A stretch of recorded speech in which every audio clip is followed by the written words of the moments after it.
Hi guys, it's Nancy here, Kitty Scrapper, and I'm here with another process video for you, and this one is for something a little bit special because it's up on the Shimelle blog today, and it's a little challenge that I'm doing, and it is to scrap some square photos, and yeah, everyone knows I love scrapping square photos, but also photos of food. Again, something I scrap quite a lot. Again, I find being, a childless scrapbooker, it is something that I tend to include in my project life and albums quite a lot, and especially for my travel albums as well. So I have picked a selection of paper. I'm using a piece from the Starshine collection, and that is that lovely one with all the different patterns on, which is going to be fab for doing some background layering. And then also a piece from the Jelly Bean Soup Hello Healthy, which is covered in all these gorgeous multicoloured little coffee cups. And I had these two really cool photos from when I took my mum out for Mother's Day, and I knew I wanted to scrap them, and I did stage the cups and the cake, so I could take these photos as well. So I'm going to take a selection of my inks, because I know I want to put some sort of texture in the background using my stencils.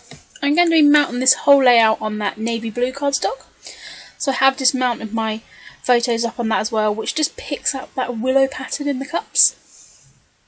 I do like scrapping these square photos. These are just a little bit smaller than 4x4, and I'm just going to create them, overlap them slightly, and I'm just using a selection of stencils here from my stash, and taking my inks and just using one of those little ink daubers to build up some texture.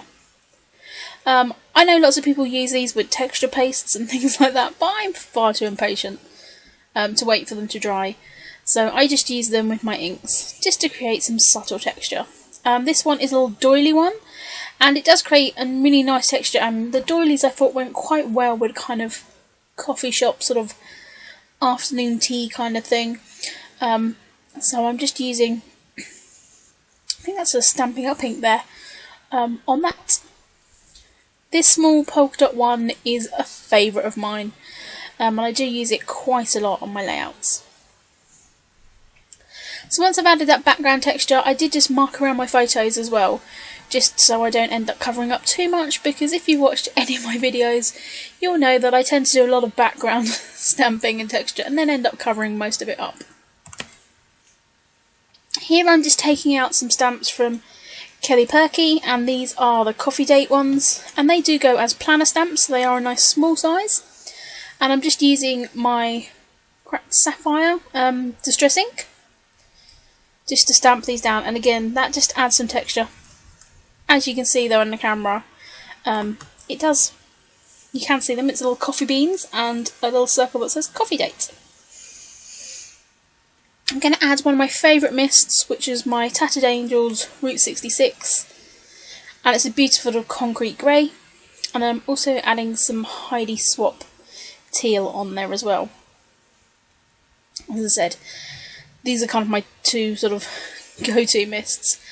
I do end up adding this Dylusions Midnight Blue, and it gives me quite a few problems, because for some reason it didn't sink into this paper too well, and I ended up getting it on my photos.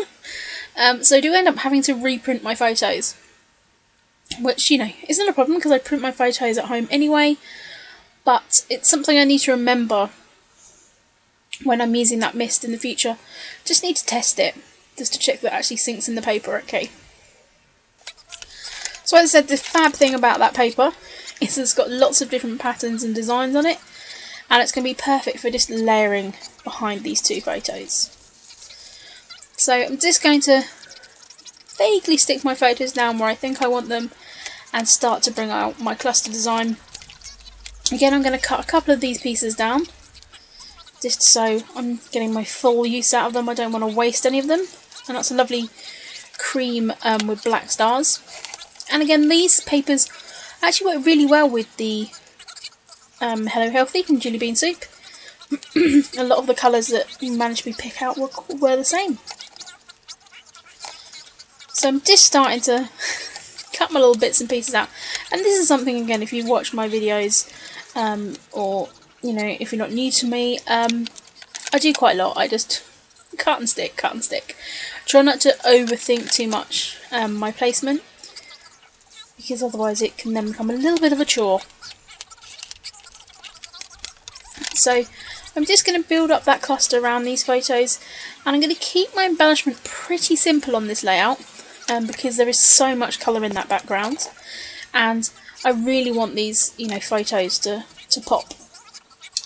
Here I'm using a yellow diagonal stripe, which is actually just a branding strip, so that works perfectly for just bringing another pop of colour in. The great thing about that Shimelle paper is also you've got lots of really great sort of plain designs. So you've got chevrons, you've got stripes, you've got diagonals, you've got polka dots, you know, the kind of go-to pattern papers. And they're also quite small, which means they work really well. You know, they're not too busy on the eye.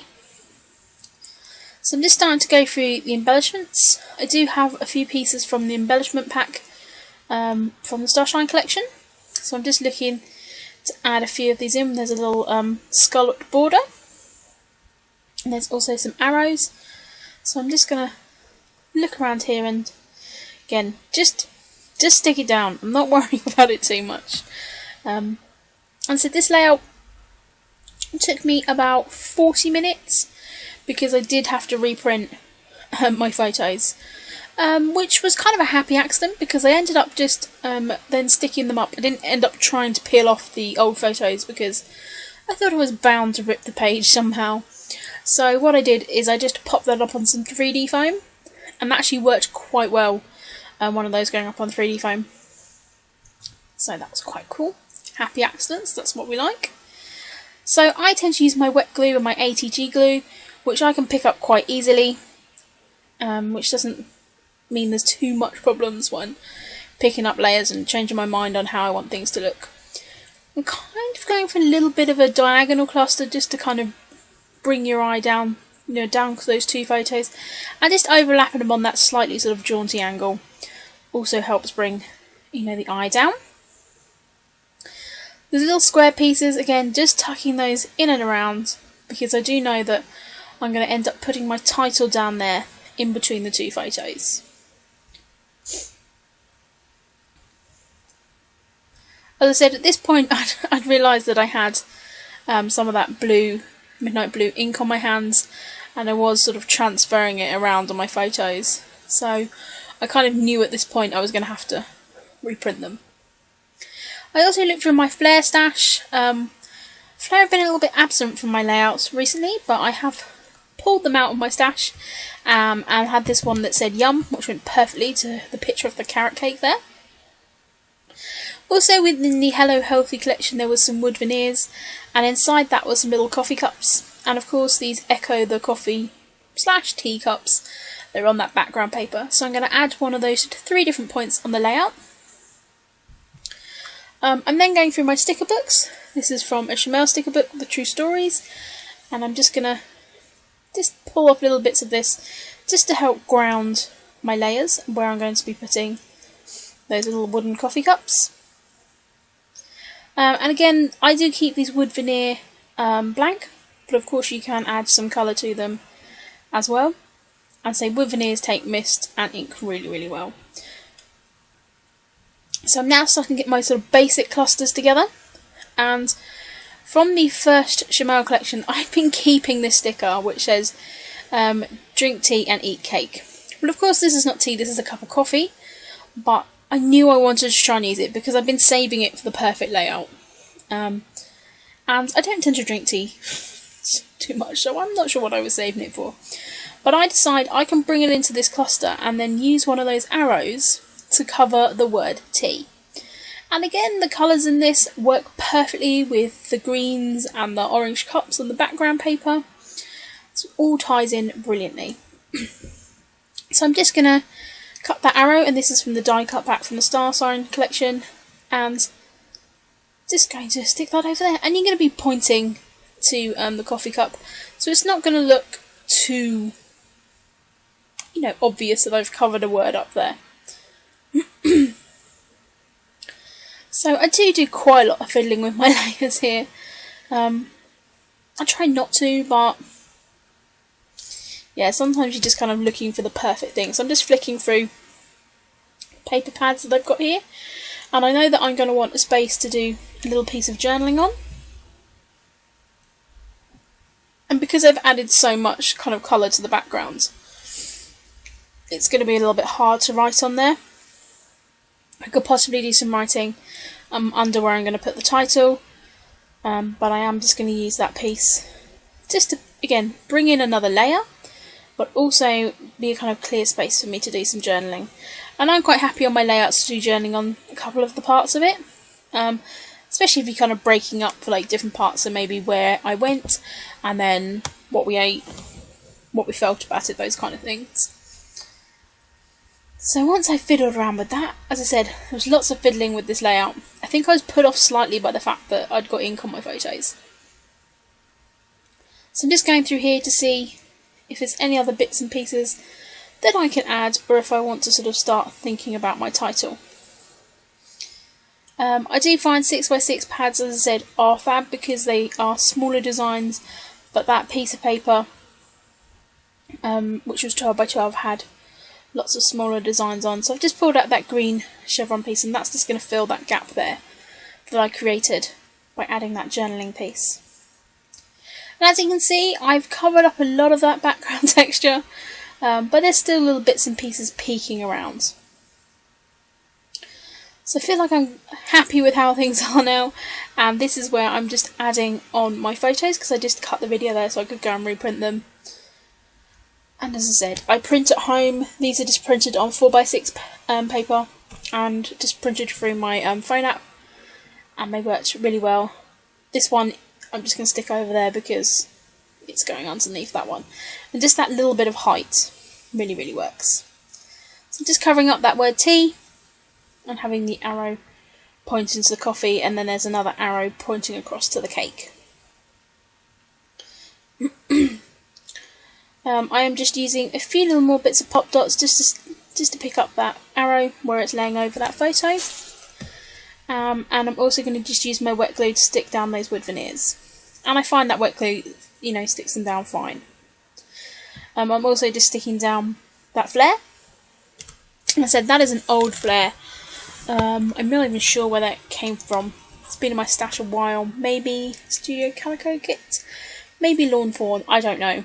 It's been in my stash for a long time, so it's good to finally get it on a layout.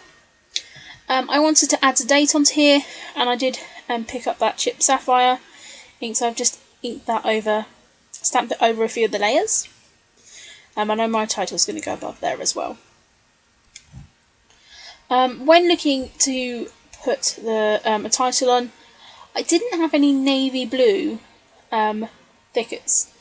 I had some which were like a denim printed texture, but they just didn't look quite right. So I decided to just go with a simple black font. This is one of my favourites, and as I said, black kind of goes with everything. You know, there's black in that paper there with the little stars on, which is going to overlap. So I thought black would just go fine. If I had a navy that works, I think I would have used a navy. I knew I wanted kind of a solid dark colour, because to put any of the bright colours over it I think would have just been a little bit too distracting. So I'm just going to be sticking those down. There you can see my head poking in, that's an attractive view. And I'm just going to line those up. I always have a little bit difficult lining up my letter stickers if I put my photos on a jaunty angle. I tend to like my wording to be straight, even though my photos are on a little bit of a jaunty angle. So I've just re-stamped the date there because I'd covered it up with the title. It's a reoccurring theme here that I just end up covering bits and pieces up. I did realise when I was sort of fussing around here with my title, I did have a little bit of a weird sort of dead space there. So I knew I wanted to fill it with something. So again, I'm looking at my flare that I've picked out. And I find this one, again, that was in my stash. I believe this came from Mercy Tierra. And it's a little coffee cup. And so, again, just using a little bit of offcut here of a sticker just to add something to ground it, and just putting a little coffee cup and that flare down.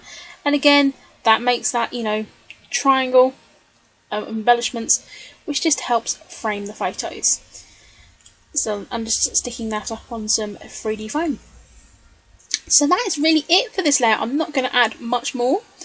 I want to thank you guys for watching, and if you're new to my channel, then hello. Thanks for watching. And yes, that is it for this layout. So I hope you've enjoyed it, and I will speak to you all again very, very soon. Bye!